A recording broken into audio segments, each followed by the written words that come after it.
जब अश्वत्थ मीटिंग खत्म करके आया तो उसे महसूस हुआ कि शायद वहां उसकी वाइफ आई है, पर फिर वो खुद को समझाते हुए बोला, वह कैसे आ सकती है?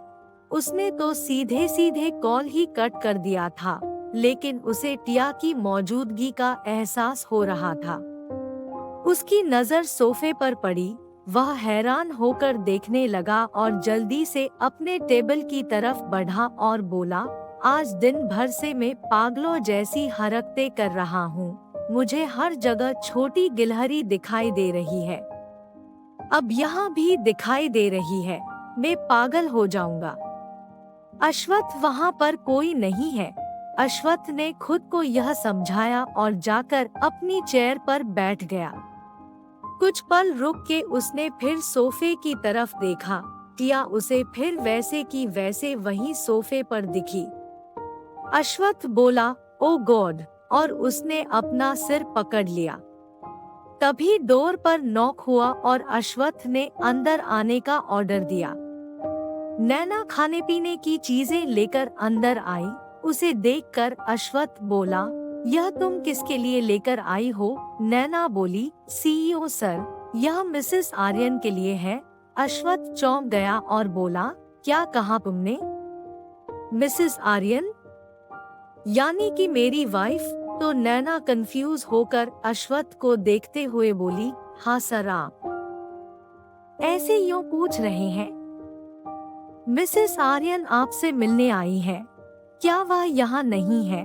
तो अश्वत्थ ने सोफे की तरफ देखा और इशारा करते हुए बोला, तुम्हें सोफे पर मेरी वाइफ दिखाई दे रही है?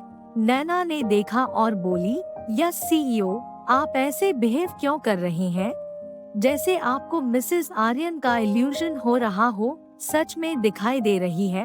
अश्वत्थ ने फिर पूछा। नैना फिर बोली, यस सीईओ, मैं उनके लिए ही यह सब लाई हूँ। तो ठीक है, रख कर जाओ। अश्वत्थ का यह जवाब सुनकर नैना ने सारा सामान कॉफी टेबल पर रखा और कंफ्यूजन में बाहर चली गई। अश्वत्थ अब बहुत खुश था। वो अपनी लिटिल वाइफ को देखने लगा, जो सच में उसके सामने थी। उसकी आंखों में चमक आ गई और वह सोफे के पास गया और बैठकर टिया के रेशमी लंबे बालों के साथ खेलने लगा। टिया नींद में बड़बड़ाते हुए बोली, sir, I am really sorry, please do not be angry with me. Ashwath हैरान होकर उसको देखा रहा। टिया फिर बोली, next time I won't say you bother me. Ashwath बोला, रियली, और टिया को जगाया। टिया जाग गई और अश्वत्थ को देखकर सीधे उससे लिपट गई। अश्वत्थ को संभलने का मौका नहीं मिला। वो टिया के साथ सोफे पर गिर गया। टिया उससे चिपकी हुई थी। अश्वत्थ उसके बालों को सहलाने लगा। टिया छोटी सी बच्ची की तरह उससे लिपट गई थी। अश्वत्थ बोला, लिटिल स्क्विरल। टिया ने अपना सिर उठाकर अश्वत्थ को देखा। उसके बालों ने अश्वत्थ के चेहरे को ढक लिया था। अश्वत्थ टिया के बालों को पीछे करके बोला, हम्मा, तो लिटिल फा आप यहाँ कैसे? टिया बोली, आपने ही तो कहा था आने के लिए, आप मुझे मिस कर रहे थे ना? अश्वत्थ बोला, मुझे तो लगा था कि जिस स्पीड से तुमने कॉल कट किया था, तुम नहीं आओगी। मैं आपकी सारी बातें मानती हूँ। अश्वत्थ की आंखों में देखती हुए वो बोली। अश्वत्थ आंखें चढ़ाते हुए बोला, सारी बातें? टिया बोली, अब से मानूंगी। तो अश्वत्थ बोला, ठीक है, फिर tonight we will sleep together. यह सुनकर टिया अश्वत्थ को घूरने लगी। अश्वत्थ बोला, अभी तो तुम कह रही थी कि you can sleep with me, और टिया के होठों को किस कर लिया। टिया ने क्यूलॉट जंप सूट पहन रखा था। वह बहुत प्यारी लग रही थी। अश्वत्थ सच में टिया को पागलों की तरह प्यार करता था। उसे उसकी बेवकूफियां अच्छी लगती थी। उसे परेशान करने में मजा आता था और जब आखिर में टिया उसकी सारी बात मान लेती तो वह खुश हो जाता था। वह अपने से 10 साल छोटी लड़की के प्यार में पड़ गया था। टिया बोली, आप ऐसा नहीं कर सकते, मुझे कल कॉलेज भी जाना है, मैं क्लास में सोना नहीं चाहती। अब आप मुझे रोज परेशान नहीं कर सकते। यह सुनकर अश्वत्थ के फेस पे कोल्डनेस आने लगी। टिया ने यह देखा और बोली, प्लीज मुझे असाइनमेंट भी कंप्लीट करनी है। और अश्वत्थ के दोनों गालों पर किस किया और अश्वत्थ को देखने लगी। अश्वत्थ ने कुछ नहीं कहा तो टिया बोली, आप सच में ज्यादा परेशान नहीं करोगे? अश्वत्थ कुछ नहीं बोला और टिया को उठने का इशारा किया। टिया जल्दी से उठी तो अश्वत्थ भी उठ गया। अश्वत्थ बोला, खाना खाया? तो टिया ने ना में सर हिला दिया। अश्वत्थ बोला, खा लो, मैं मीटिंग अटेंड करके आता हूँ, और टिया के सिर को चूम कर चला गया। टिया ने खाने को देखा। उसे सच में बहुत भूख लगी थी। वह जल्दी से बाथरूम में हाथ धोने के लिए गई और वापस आके खाना खाने लगी। फिर वह खाना खाने के बाद अश्वत्थ के कैबिन में घूमने लगी। अश्वत्थ का कैबिन किसी रॉयल प्रिंस के कैबिन से कम नहीं था। टिया हर चीज को छू कर देख रही थी। वह बहुत एक्साइटेड थी। उसने अश्वत्थ के ड्रावर का जो स्केच बनाया था, उसने वो देखा। अश्वत्थ ने स्केचेस का लैमिनेशन करवा रखा था। टिया अपने बनाए स्केचेस देखने लगी। फिर वो कांच की दीवारों के पास गई और शहर का नजारा देखने लगी। उसे बहुत अच्छा लग रहा था। अब उसे लग रहा था कि वह खुलकर अपनी जिंदगी जी सकती है। उसे नींद आने लगी। वह वापस सोफे पर आई और सो गई। अश्वत्थ की मीटिंग बहुत देर तक चली। अश्वत्थ जब आया तो 7 बज रहे थे। उसने अपनी वाइफ को सोफे पर सोते हुए देखा। वह टिया को प्यार करने से खुद को रोक नहीं सकता था। उसने जल्दी से अपना कोट निकाला और टिया के पास गया और उसे अपना कोट ओढ़ा दिया और फिर टिया को अपनी बाहों में उठा लिया। टिया नींद में ही उससे लिपट गई। फिर अश्वत्थ उसे उठाकर बाहर ले आया। आदित्य बोला, क्या बात है भाई, आजकल आप बड़े रोमांटिक हो रहे हो। वाओ। तो अश्वत्थ ने उसे घूर कर देखा और कुछ नहीं कहा और सीधे लिफ्ट में चला गया। फिर बाकी सब भी लिफ्ट में चले गए। अश्वत्थ ने टिया को देखा और मन में बोला, यह तो कुछ भी नहीं है।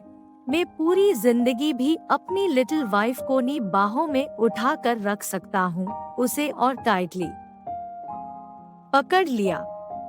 टिया गहरी नींद में थी। उसकी आंख कार के रुकने के साथ खुली। वह लोग आर्यन पैलेस पहुंच चुके थे। टिया अब भी अश्वत्थ की बाहों में थी। उसने अपनी अलसाई हुई आंखों से अश्वत्थ को देखा और फिर उठ गई और जल्दी से दरवाजा खोलकर बाहर निकल गई और अंदर भाग गई। सब लोग मुंह खोलकर देख रहे थे। अश्वत्थ भी गाड़ी से बाहर निकला और घर के अंदर चला गया। बाकी लोग भी अंदर चले गए। डाइनिंग टेबल पर डिनर लग चुका था। सब लोग चेंज करके खाना खाने के लिए आए।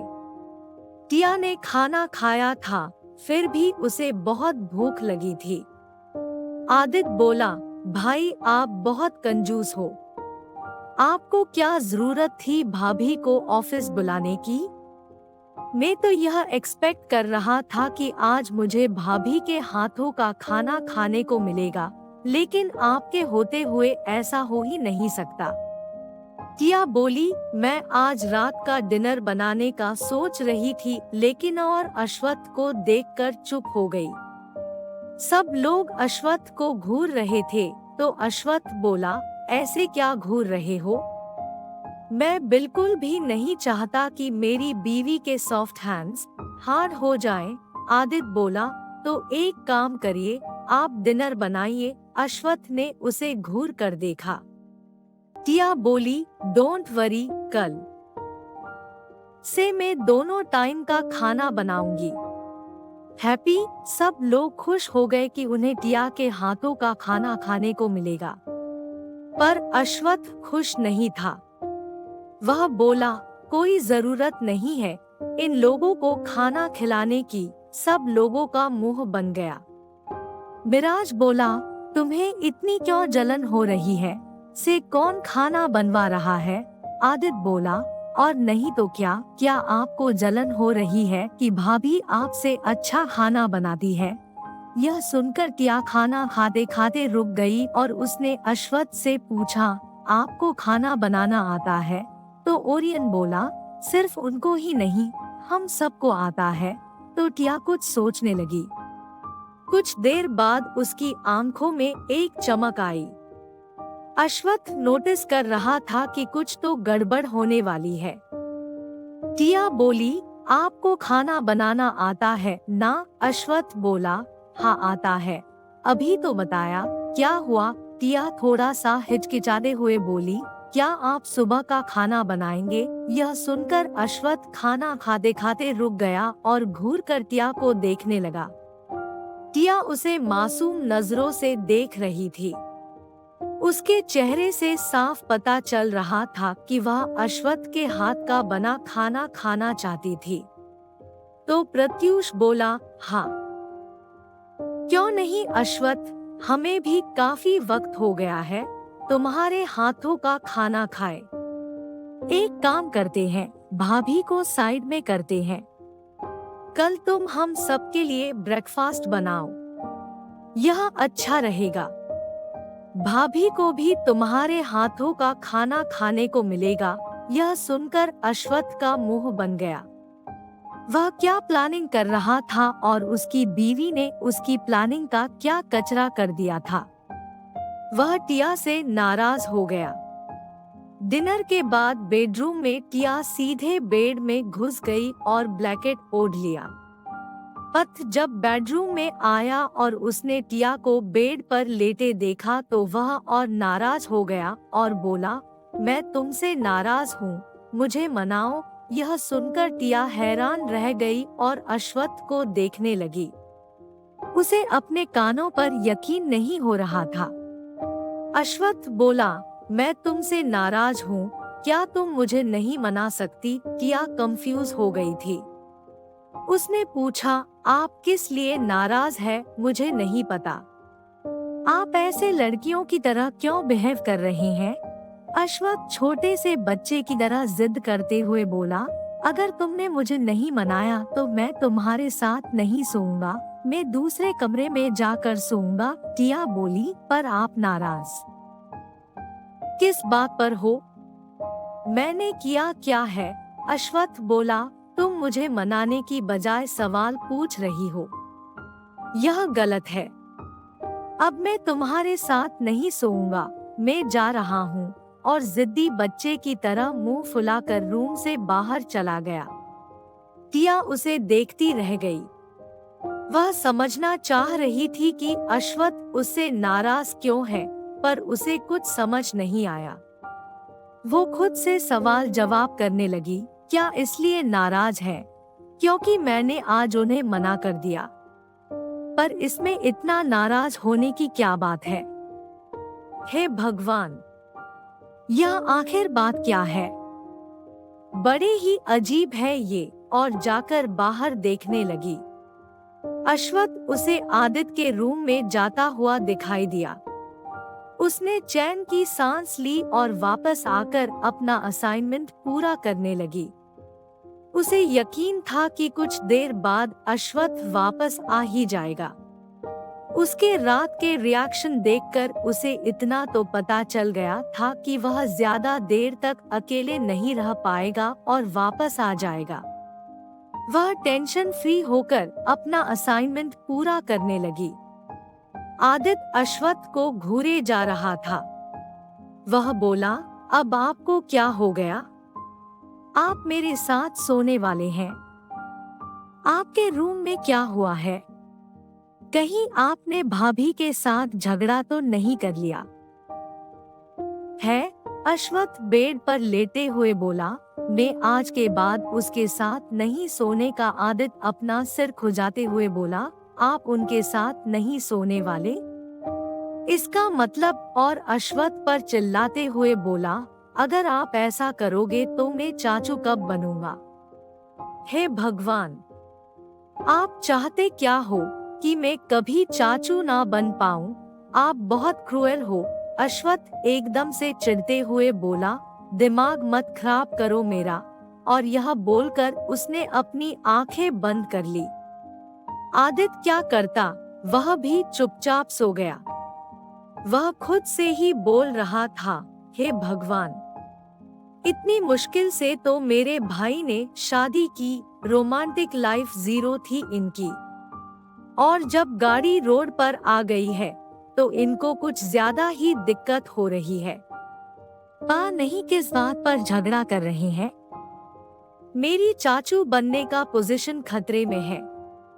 अश्वत्थ उसकी बातें सुनकर हैरान था। रात के 12 बजे रहे थे। अश्वत्थ को सच में नींद नहीं आ रही थी। वह सो ही नहीं पा रहा था। उसने अनजाने में करवट बदलकर अपने भाई की कमर को पकड़ लिया। आदित्य गहरी नींद में था, लेकिन उसके महसूस करने की स्ट्रेंथ जीटीएच बहुत पावरफुल थी।